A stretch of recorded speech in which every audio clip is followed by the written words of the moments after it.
All righty, welcome back to Kim Talks Resilience. I'm your host, Kim Hayden, and here at the Kim Talks Resilience, where we are sharing stories and insight and inspiration on life, love, and business that from women around the world for women around the world, be it entrepreneurs, authors, coaches, speakers, women who are stepping out in front to make changes happen.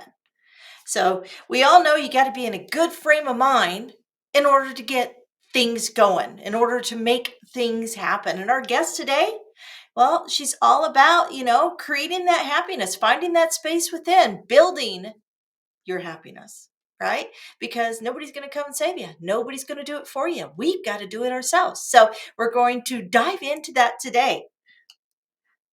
Marina Haber and it's Shakour, I think I said that right. Marina Shakour Haber is a successful entrepreneur in the nurse staffing and home health care industry, where she observed too many people being overwhelmed, stressed, and unhappy.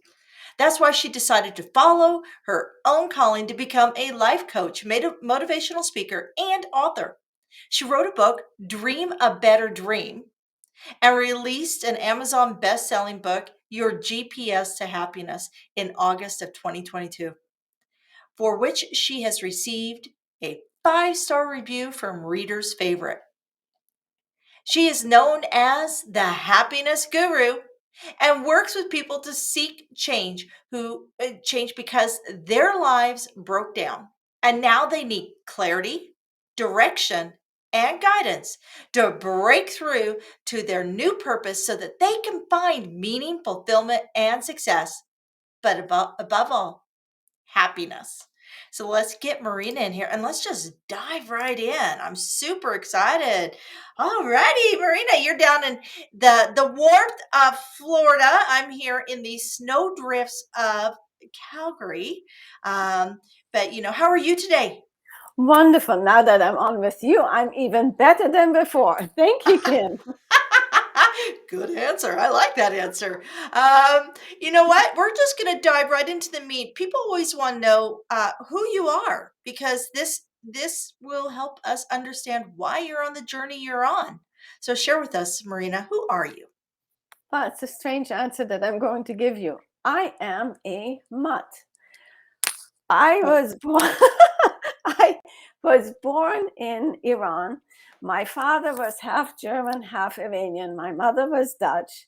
And I was always a foreigner, even in the country of my birth. Always a foreigner, never belonging, which somehow is really important in my life, because I decided that it's a choice we make to belong or not to belong. It's the world is my playing ground. I belong to all people, to all nations. I thrive on going to new places, different places. And I think it was a bonus that I have all these different nationalities and cultures together, and religions, all in one person. So I thought that that was most fascinating. well, that would be interesting, because then you have to, you get the benefit of being uniquely you, and Yes, yet it comes with the challenge of that not feeling that you're connected, that there's you and everybody else, right? So I can get that. And you know what, I think that a lot of people feel that way whether or not they have mixed heritage or mixed religions, or you know uh they come from poverty and they end up in a different echelon of wealth. They come from a family with no education and they move through the education and break those barriers. So I think a lot of us always feel a little isolated, a little outside of our sphere group, right? Our exactly. peers. Exactly, So because it's a perspective, and that's it's our perspective, how we see it. But we are all feeling the same thing, whether it is so or whether we imagine it so. And here it comes: change your perspective. It's easier said than done, but it's clarity. but You're right. that's what you do, right? So Yes. walk us through what you do. And I'm going to give you full screen here, full run. You take it, and then I'm going to be listening in, learning with all of our guests that are listening to this episode. And I'm going to be asking some questions. But what I do is that I truly help people to follow their own hero's journey. We all are will always have a moment in life where we are faced with a huge challenge. And if we don't know why these challenges happen to us, we may think that it is from the universe and somehow that we are being punished and this is something terrible that is happening to us. But when we come from a point of deeper understanding and higher awareness and consciousness, we know that these moments are created so that we become our own hero in our life story. In these moments, we break down. And that's a good thing because we have to let go of the shells that we have put around ourselves to protect our vulnerable selves. That is some sort of fear or protection that we need. When it breaks open, that is the point where we can allow the light to come in so that we become who we are. These are the moments when we turn within for guidance. And as we turn within for this deeper guidance and understanding, a guide will come to us. Many people don't understand that, and it does require some practice, some training to understand that this is truly guidance.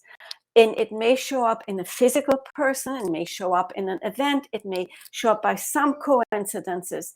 We get to this point, guidance is given, we ask for help, and then we do have to take action, inspired action that takes us to where we want to go, which also requires clarity. What do you want?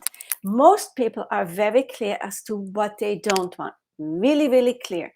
But when it comes to what they want, they're very fuzzy, either fuzzy or all over the place, which doesn't help. Clarity. And that helps us to get us to the place we all want to be. And that is feeling good about ourselves, being happy and fulfilled no matter what we do. So we're taking a journey, but the journey is usually the journey within first, so that we do the things that bring us the things that we want in life. And all the time having this relationship with ourselves and creating a state of happiness at all times. That's what I try to do for my clients. You said a couple things in there, and I find it very interesting. So you have to break before you can move forward, right? So and I get that. I think that they say what necessity is the mother of all invention, right? Yes. The lifeboat came long after the boat was built, right? Mhm. Fire escapes came after tall buildings burned down, like all these things. So you know the human being to follow in that same space is uh expected, Mhm. right? You have to have that, you have to have your be tested. What are some of the ways, though, that people can ensure that they are being receptive when those solutions are presenting themselves? What are some steps that we can take when we are at the bottom and all we want to do is curl in on ourselves, right? Mhm. Because people are tired, and we're going to be facing a lot of this, especially come January. Mhm. We have what's Blue Monday in January. Third Monday of the year is the highest depression date of the year, right? And there's going to be a lot of people wanting to pull in, and they're not. And when you're that tight, it's hard to be receptive. What are a couple things they can do throughout a day that will help them be more open and receptive? First of all, what I have noticed is very often people ask for help. They specifically in their meditations, their prayers, they ask for help. And then when something shows up, they go, oh, that couldn't possibly be it. I don't know. I always say it's like ordering a pizza. You hear the knock on the door and you go, oh, that couldn't be my pizza. But did you order it or didn't you order it? You have to have some faith and some trust and certainty. Here's the thing that I observed a year ago. I was at yet again another crisis, and I'm sure there will be more coming my way. And I had that middle of the night, 3 a.m. anxiety attack. I did not know if I would have a roof over my head 2 weeks down the road. I was just overwhelmed. So pacing, pacing, pacing, making it worse in my head, spinning, spinning all over the place. Typical anxiety attack, which is the worst approach to solving any problem at all, because you have many foci all over the place, and you go really down that dark vortex. I went outside, calmed down, and I will be happy to share a technique. Calmed down, got myself down from the anxiety, down, down, down, and down. Then I started breathing and I started my meditation. And then I heard what I needed to hear, but I also allowed it to come in, which was, have I ever left you without a home, without a roof over your head? The answer was no. So why would I do it now? And then I was told that I have to have faith, trust, and certainty that everything will be better than I think it is going to be. And I have to let things go, surrender to the things that I have no control over, but do the things that I can. So take action in my department. It's running like running a business. You can't run the whole show. You have to run your department. Let the universe run its department, but have faith and trust that they're doing their job. If you start doubting it, there you start spinning again. I don't trust my people. Trust them. Do your stuff, focus on your stuff, and come from a place of surrender and letting go of the doubt and the worry. And that helps you. And I used affirmations whenever I started to go, oh, maybe I'm crazy. Maybe this is not going to work. Calm down. It's going to work. It's going to work. Down. So I'm happy to help with some techniques as a quick relaxation of the seeing a scale, a ruler going down from 5. Relax, relax, breathe, start breathing calmly, take it down. 4, the ruler goes down, the slider goes down. 4, and you feel at a 4 in terms of your relaxation, keeping your breath going. Visualize this ruler going down to a 3.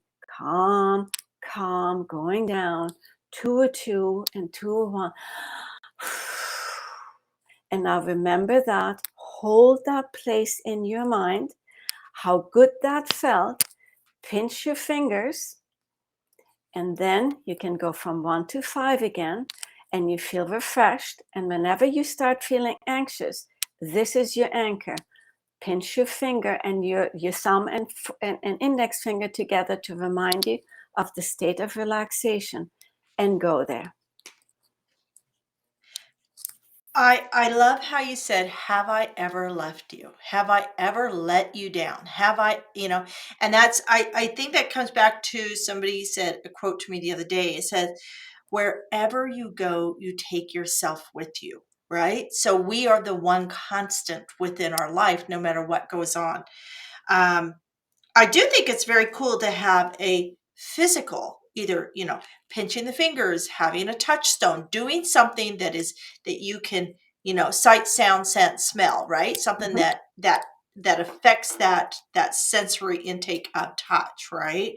Um, I find that a lot of times for myself, closing my eyes, 80% of our sensory intake is through our optic nerves, like through our eyes.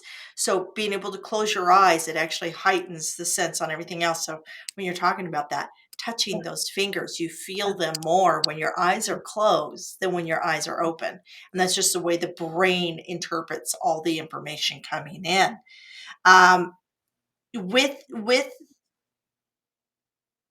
we talked about the breathing, we talked about the touchstone.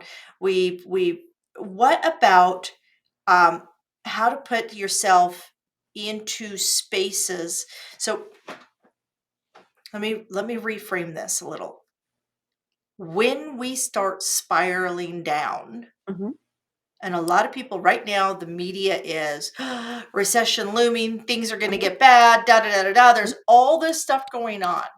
mhm, And we know that the human nature likes to go mhm, to the negative mhm, versus the positive. Positive, you have to work on. mhm. And what's really fascinating is you cannot have a positive and negative thought at the same time. It's just physically not possible for our brain to do those two things at exactly the same time. With this being said, and knowing that we have a lot of this outside stuff happening, what are some actionable steps people can do within their local space Mhm. to get re-engaged and hopefully align themselves with people that maybe can present an opportunity of happiness and moving forward and security? What are some steps that you would encourage people to do on a local level? So first of all, you address the point of people get overwhelmed with negativity because that's what's all around us, and it's harder to work on the positivity.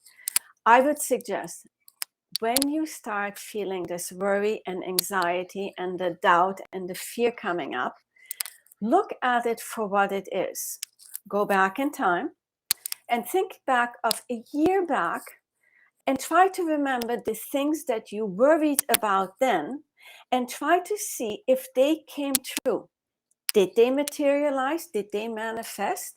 Or was that just a negative wishful thinking, a negative form of affirmation that you created for your life?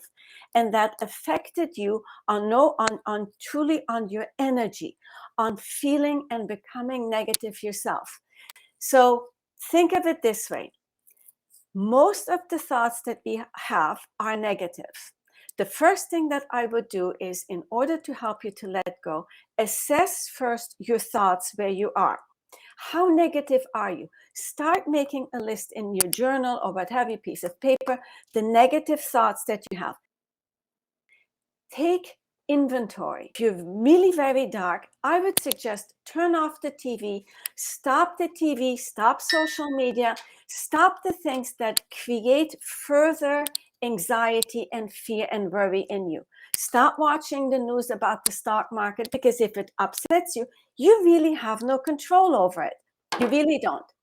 The other thing, though, that you need to do, and you really hit on a sore point in our civilization today, but as I did some research on our ancient civilizations, they too suffered from isolation, separation, and loneliness. This is not new.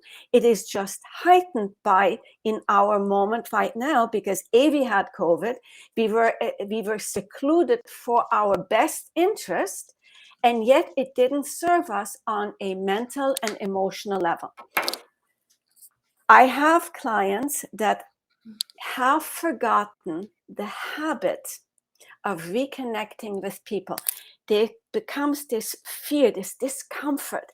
I have to reach out to them. I have to be together with people. Small steps, small steps. I would suggest reach out to one person. Make a little get together, like a cup of coffee. Meet them for a cup of coffee and just talk. And please, please, please put the phone down. How many times do we see that?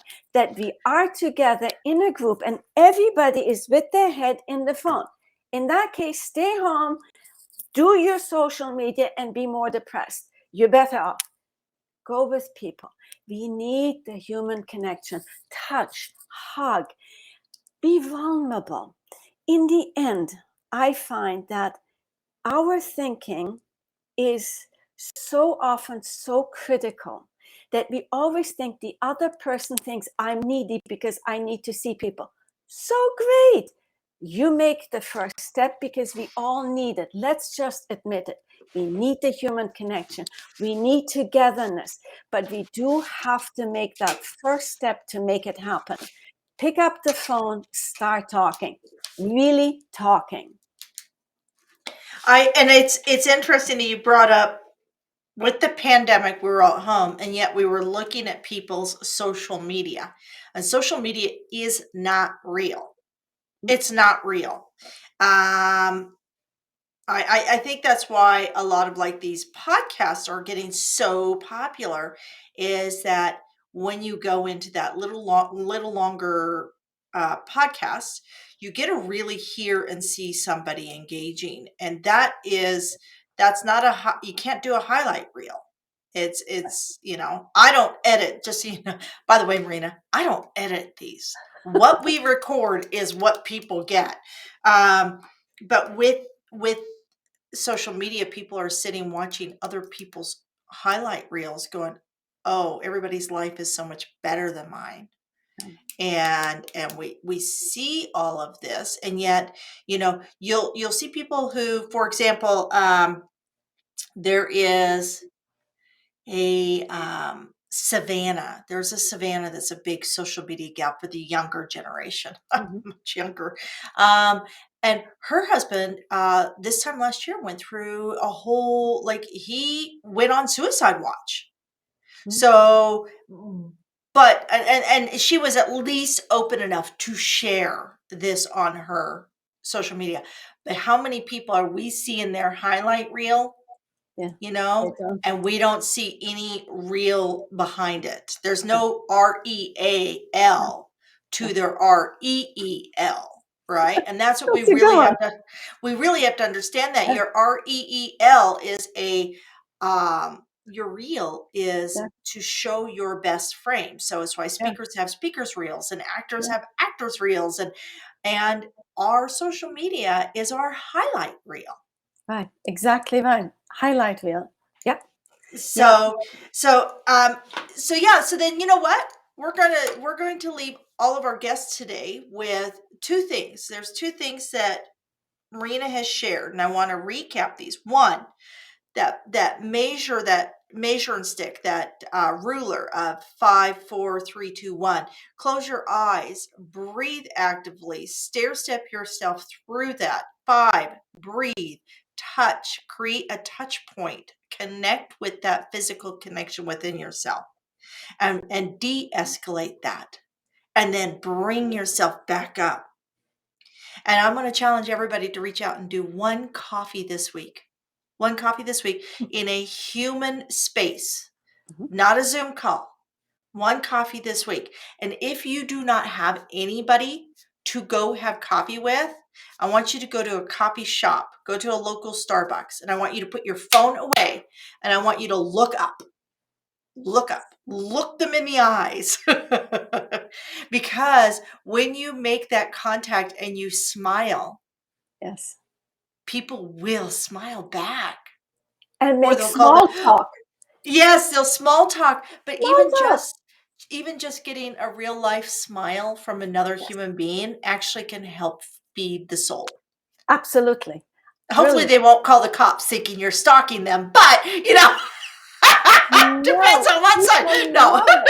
People love it. Say something nice to the barista. Well, how wonderful is that? And get their feedback. And you know what you need to do when you go in, before you go in, you start, stand tall, shoulders down, pull yourself back, and have uh, that hero's pose.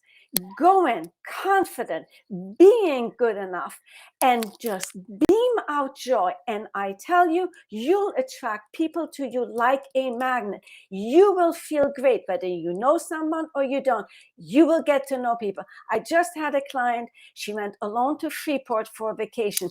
She was beaming. She met a guy right off the plane. She had a fabulous weekend. Why? Because her energy had changed. Yay! That's how it works. Thank you, Kim. You did it, put it brilliantly. It's funny because I smile all the time. It's just the natural, and I know it's my daughter doesn't. My daughter's hilarious. She has, "Mom, I got," excuse the language, folks, that resting bee face. And it's just my face always. It's the way my jaw is set, my teeth. I got a great overbite, so whatever. So I've always smiled, and it's funny because people have always had a different response to me than they have even my husband, who my daughter inherited her resting bee face from. So, and I know that this is not natural, and for people, but male or female, young or old, it doesn't matter what your teeth look like. It doesn't matter, you know. If you're dressed to the nines or you're in a sweatshirt, look up, smile. Look up and smile, because you never know the person you're standing next to, walking past, or speaking to, that is the barista. You don't know who that person is, and you don't know what you can bring to them or what they can bring to you. So being open, as you mentioned, being open and receptive to the opportunities. You can't get opportunities if you're hiding at home in your closet. So so let's go real quickly. I would love to chat um, and talk about, and I think you actually touched on this a little while ago, a moment of resiliency in your life where you had to push hard. You had to push hard, and that you wouldn't be here today if not for that moment of resiliency. But there was one before that, and that was my big one.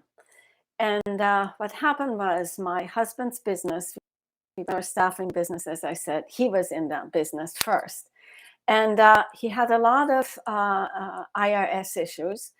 It was a problem with employees and independent contractors. I don't want to go into it, but things went absolutely south. And it was September of 1993 when the IRS walked down, about 20, 30 agents, all dressed in black. It looked truly like the men in black, but there were also some women walking down my driveway. And they had a notice that they could take everything in the house from dawn till dusk. And they'd also taken possession of the house. I was 6 months pregnant with my son. Had a little 2-year-old daughter. Still have her. She's not 2 anymore, though.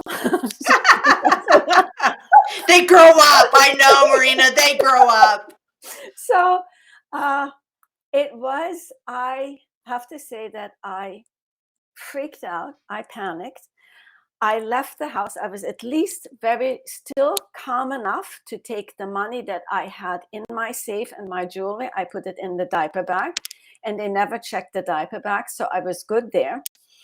And so that day, I spoke to my mother many, many times in Vancouver, and she said, "You need to calm down, and at this point, you need to reach out to your higher guides. You can't carry this alone anymore. This is too big." And that was the beginning of truly my journey to find the power within. 2 days later, I stood on top of, it was a very hilly area in New Jersey. I stood on top of our hill, and I overlooked what used to be mine.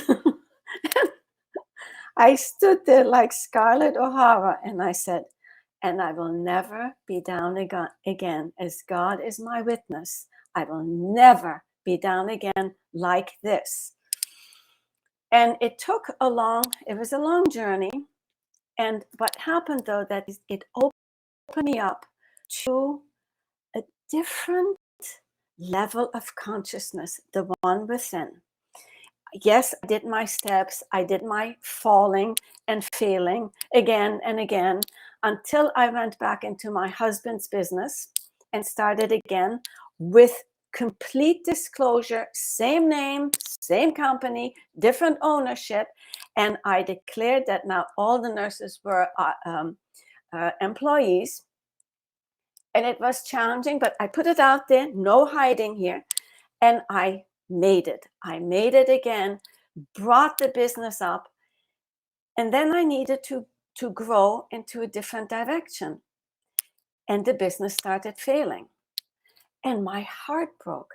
I really felt like this horrible failure, letting the people that worked for me down, not only my staff, the inside office, but all my nurses. I had about 2,000 nurses. And I was running, and I thought around the lake where I lived, and suddenly I was really overcome with extreme agony. And middle of my run, it was like I felt a heart attack coming on. And I heard the voice, and it said, "No, this is a warning. But if you keep this up, the next time will be the real thing. Let go. Follow your next journey. Follow." And I was, okay then. Okay, I guess I will accept what is. House was on the market, house sold, moved to Florida. And that's when I started my truly spiritual journey, my search for answers that not only helped me, but helped other people to get through crises and to become bigger and better than we've ever been. Because we become authentic, we are okay with being vulnerable, we're absolutely okay with falling and failing, but getting up, because there's something that needed to be released and learned from this experience. And mentorship and guidance is huge because, like we've already talked about, most of us sit within a silo, an emotional silo that we impose upon ourselves. And then we can compare ourselves to everybody's highlight reel on social media. And this is nothing new. Like this needing mentorship and guidance. And it's interesting. My husband's in a really great men's group, and they talk about how the rite of passage for men has been lost over the last 50, 60, 70 years. And there's a lot of men that get lost. But in general, I think that we are we have some old rules of thumb that we're sticking to. You have one career for your entire life, and you do it your entire life. And that's not true anymore. And career statistics for 2022 estimate 5 to 7 career shifts in your Wow. working lifetime. And so, giving yourself saying, if I'm leaving something behind, it's not because I failed. Mhm. It's because I'm growing in a different direction. And that's okay. That's beautiful. We're allowed to grow, folks. We're allowed to grow. Um, so share with us, let's talk a little bit about your book. So, your book, I'm going to pull it up here and tell me what readers can expect from your book. What can they expect? Well, I have discovered a very simple thing. Uh, I was reading a lot of books, of course, and I came across Neil Donald Walsh's book, Conversations with God. And he said something, and it was very logical. We live in a world where we believe when we have something, then we will be something and do something. And you can reverse that. If we have something, then we will do something to be something. It doesn't matter which way it goes. But we believe when we have something. So when we have the car, when we have the house, when we have that wonderful job, then we will do something to be happy. Then we will be happy and do something. And that is completely wrong. We have to be it first. We have to be happy, fulfilled, satisfied, and above all, feel that we are enough. So I broke my book into 3 parts: being, doing, having, which is the right order. The being is, of course, all about you. Being enough, knowing who you are, accepting who you are with all your so-called shortcomings that may not be shortcomings at all. It's just the uniquely you. So being confident, being empowered, being loved by yourself, self-love and acceptance. And then I take you on actionable steps that you need to do, taking action, taking responsibility, asking for help, accepting help. So there are a whole lot of steps that you can take and need to take to have. In my case, I'm not giving you the go to a dealership and buy the car, as in have the car, but having, the way I see it, is having gratitude, having forgiveness, having love, having joy, having contentment in life. That's my have. That is awesome. I heard a great quote, project it till you reflect it. Yes. So project it until you reflect it. So project it outward until you reflect it inward. I'll write You that know, one down. there you go. There you go. It's and just so you know, folks, half the stuff I hear, actually, I would say 70% of what you hear out of my mouth is just sharing what other great people have shared with me. And remember, Shakespeare said there's only only originally seven. There are only seven original storylines. Only seven original storylines, which means every storyline we keep kind of redoing. It's it's original from our own perspective, right? Otherwise, we'd only have seven plays or seven movies, right?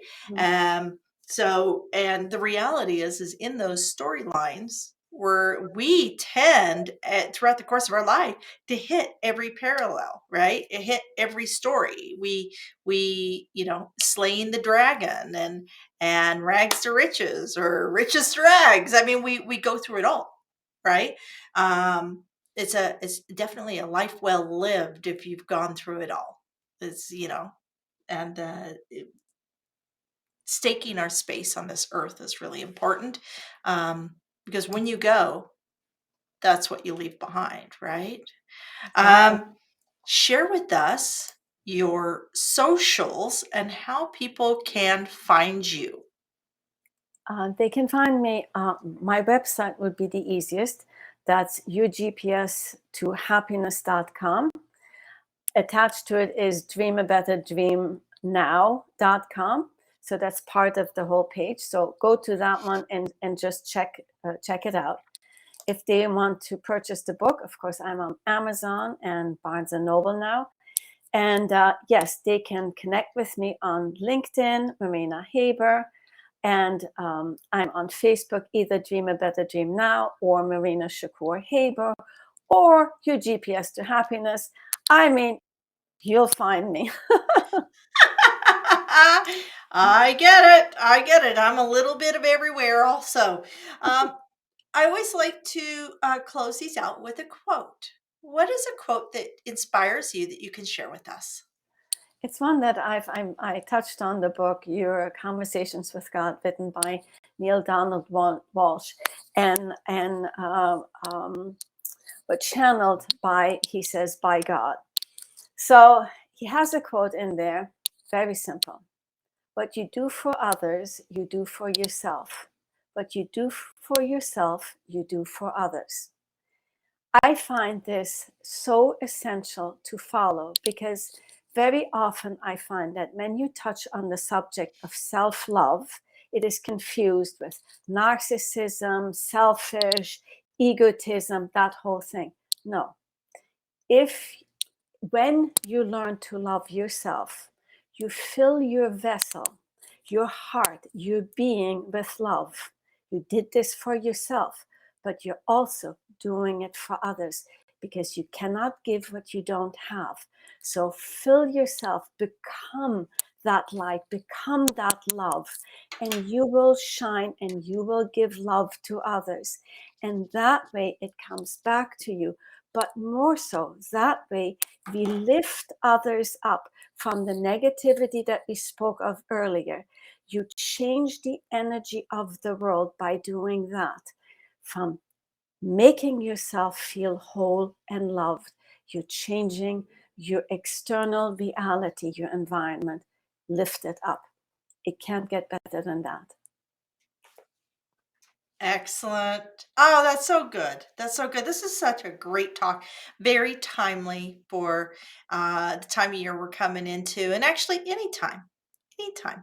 Doesn't matter if it's holiday time or bill collection time or, you know, any of these other holidays and moments we have throughout the year.